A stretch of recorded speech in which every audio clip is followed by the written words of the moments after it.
This week at UFC Fight Night 275, Tai Tuivasa kicked off the main card with an episode of My 600-Pound Cage Fight, where Louis Sutherland put on a display of grappling that was so dominant, Ben Askren puts it on when he wants to fall asleep. Followed by, of course, a heavyweight war that would make Robbie Lawler say, pretty good. Marwin Rahiki had a knockout that was cleaner than DC's plate after a visit to Popeyes. Although it didn't go his way, we want to give a special shout out to Tim Elliott for taking some time away from drawing on cave walls to discover the flyweight division. There was a changing of a guard when Gerald Mearshart lost on the prelims and handed his mustache off to Quinlan Salkild, where he used it to knock out Beneil Dariush. In the main event, Carlos Prates delivered a beatdown that was more violent than the Secret Service bothered to give the guy who shot up the White House Correspondents' Dinner. Welcome to Kupchak MMA.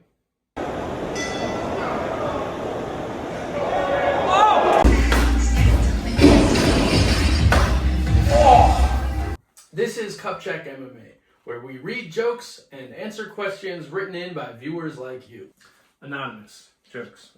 Carlos Prates said he's next in line for a title shot after Ian Gary, but Ian graciously passed on the opportunity, stating that he much prefers to watch. It's a cuck thing. That sucks, dude. It doesn't matter what you do in the sport. Yeah, he can be champion. Yeah, it's still cuck. We will. Some people will be writing. Some these people, jokes. not me. Some people. All right. Juliana Pena accused Kayla Harrison of taking steroids. Harrison responded by saying, "If I've done all these steroids, why haven't my balls shrank?" Damn, that sucks. Logic tracks. I see your point. Here's your next one, but. Are you going? Yeah. Okay. Winged C was escorted out of a karate combat event by Miami police for entering the ring in the middle of a fight. After seeing how viral this stunt went, the UFC has booked him for a 145-pound title shot because Dana White still refused to say Mavsvar Ivluev. Whatever gets the clicks, I guess. After outstriking Prime Izzy, if Strickland can manage to out-wrestle Chimaev, this will prove once and for all that the best base for MMA is getting whacked off by Sean Strickland's dad. I just want to say I did not write that. I do not find that funny, Sean. I love you. Don't kill me. I might try that. For the weigh-ins, Carlos Prates wore a gold necklace that proudly displayed his initials. When asked about it, he said that the CP wasn't for his initials. He was just trying to get a spot on the White House card. CP. Cheese pizza. Cheese pizza. That's what Okay, then we are out of jokes written by our 5 viewers. We're gonna get into a couple of questions. I think these are. Okay, it is time for questions about MMA. Nice, first question. Okay, first question. If you could add or change one rule in the UFC, what would it be? I mean, the first thing that comes to mind is soccer kicks. I feel like a lot of people just kind of hang out in like positions where they could take a lot of damage or knees to the head, and then they just kind of hang out. So I think that would be the first thing that comes to my mind. Do you have one? Yes, I have a good one. I have 2. But firstly, I think that if you foul someone, you shouldn't be able to just take a break. You should have to do burpees. Like during the entire break time? Like if it takes 5 minutes or during 5 minutes of... yeah, so the thing is... That'd be crazy. It can't be where like you're getting more tired than if you were fighting. Sure, It's supposed to just keep you at the same level. Because there was a fight not too long ago. I think Drew Dober, if I might be wrong on that.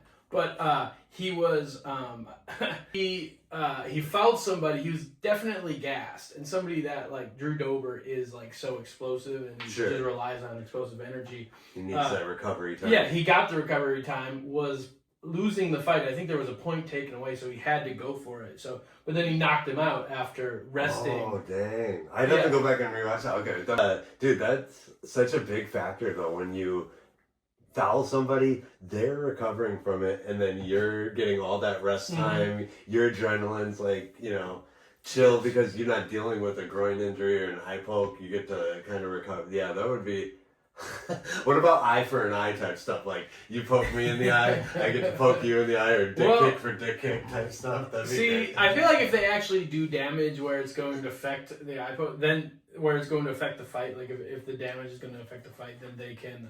That's where they take points. Yeah. Okay, but that would be Just that would be blatant eye pokes yeah. for each other. Like it's hard to measure how much damage they. Do you think John Jones' career would be any different though? Because think of how many eye pokes he's gotten. I mean, I'm joking, but like I don't think with my rule. Yeah, well, if he's like, no. I'm saying if we get to poke each other in like my room. If we get to poke each other in the eye for an eye, do you think Jones would, or even your role with him getting all that rest time to kind of like calculate the fight? Jones has always been stellar in the 4th and 5th round. Yeah. So I don't think it would play that much of a factor. That's fair. But it's when the guy is like clearly tired. I think you gotta keep him tired. No, that's I mean, maybe with the physicals, they could figure out how many burpees every fighter has to do. I mean, because like Tai Tuivasa he should be doing a different number of burpees than it's one and then his heart rate is like Joshua Van. Yeah. Sure, no, that's fair. That's hilarious. That's a great rule. Okay, are you on the one? Is it yours now? Okay, what do you think about Dana White's reaction to the active shooter at the White House dinner? Because there's a lot of speculation on if that was a setup or not. Sure. In the conspiracy world, I'm not gonna make a statement on that. On this show. Yeah. Check my Instagram for that. But I guarantee they didn't tell Dana. Oh, that yeah. was pure joy. No, yeah. No, Dana did not get it. Dana did not know. Yeah, I mean, like, whatever your conspiracy theory is beforehand, Dana's not that, at that level of security detail. That was an authentic reaction of a fucking kid in the candy shop, though. But yeah, I mean that's who you wanted the helm. For sure, dude, absolutely. What's your drug of choice? An active shooter. That's awesome. What's next for Tai Tuivasa? I mean, bro, I don't even. What was it? 6 in a row? It is 6. He's always entertaining. That's the thing. He's never not in the fight. So I understand why. Like, people hate on him for like being re-signed on multiple losses, but every fight he's in is like pretty entertaining. I think this past weekend was the least entertaining, but I would say that was more his opponent's fault for not making it entertaining. But that being said, he looked much better than his last time out. Yeah. He looked prepared. Like, he did lose, but I didn't look at that performance alone and think that he's done. He's 33 years old, which is very young at heavyweight. Is he really? Only 33? Yeah. Oh my gosh, he's a high schooler. He'll be around until he's in his 40s. I mean, just don't give him a guy who's going to just take him down.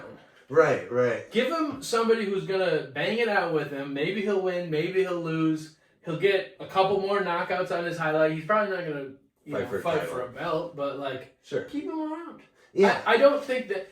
I think he had a bad streak, but I could see him coming back from it. Do you think it's a measure of, like, he's on a skid, obviously, but do you think it's like a mental thing going on? Do you think it's the sport evolving? Do you think it's like a lack of motivation? All of the above? Because, like, we were talking about it before we started rolling, but like his last win was up against Derek Lewis, and that was a crazy fight. Yeah. Obviously, that's two people that have like the same mentality when it comes to fighting. So like that fight's never not gonna be a banger, you know. Yeah. But like it just seems like this new generation of heavyweights is maybe giving them a little too much. Yeah.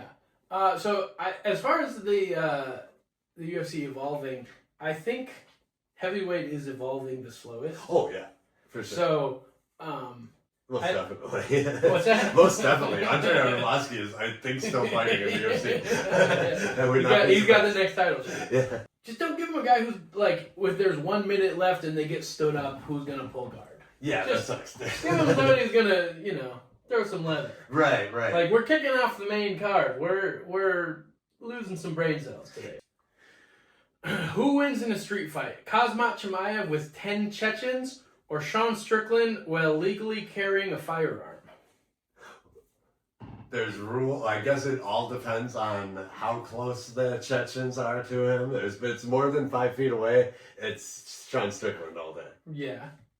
Well, I was gonna say it depends how many rounds Sean has, but I guarantee Sean is the type of guy to carry with an extra magazine. Yeah, or an like an extender. He probably has 2 guns on him at all times. Dual wield like John Wick. Yeah. Dude, obviously Sean Strickland at range. I think it is hilarious, like crazy that they're talking about this style, like this type of fighting. It's like Hanchman's from Chechnya, dude. Right. Like he's been born and bred in that type of war-torn world, and Sean is just a wild boy. Where I feel like I just hope they don't come to arms, you know. But yeah, let's hope it makes it to the cage. Right. Nobody gets killed. Well, did you see what's that? Did you see Paramount? They skipped doing the weigh-ins.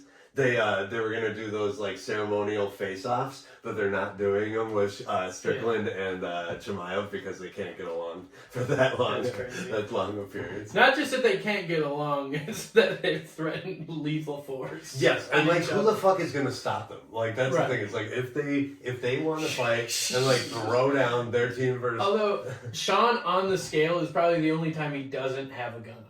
Right, that's the time to get him. That's the time to get him. Yeah. And, unless he just cut the extra 2 pounds to carry his gun. That'd be He made 183 so he could stay strapped.